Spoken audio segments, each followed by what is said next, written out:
আজ রাতে মাঠে নামছেন সানরাইজার্স হায়দরাবাদের বিপক্ষে কলকাতা নাইট রাইডার্স। এই দুই দলেই আছেন বাংলাদেশের দুই তারকা ক্রিকেটার সাকিব আল হাসান ও মোস্তাফিজুর রহমান। তবে দলের হয়ে মাত্র একটি করে ম্যাচ খেলেছেন তারা। আজকের ম্যাচ নিয়ে কেকেআর অধিনায়ক গৌতম গম্ভীর বলেছেন, হায়দরাবাদের বিপক্ষে তাদের আরও গেম চেঞ্জারের প্রয়োজন।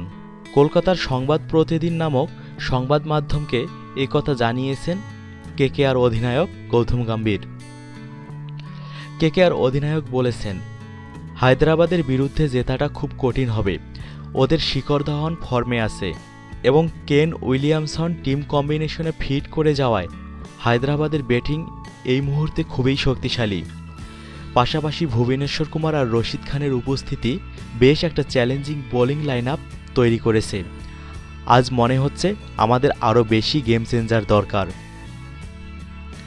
এছাড়াও গম্ভীর আরও বলেন, কেকেআরের একটা অভ্যাস হলো আমরা আমাদের গেম চেঞ্জার নিজেরাই বেছে নেই। এটা অনেকটা ম্যান অব দ্য ম্যাচের আরেকটা রূপ। ব্যাপারটা দলের একতা ধরে রাখার জন্য আমার একটা পন্থা।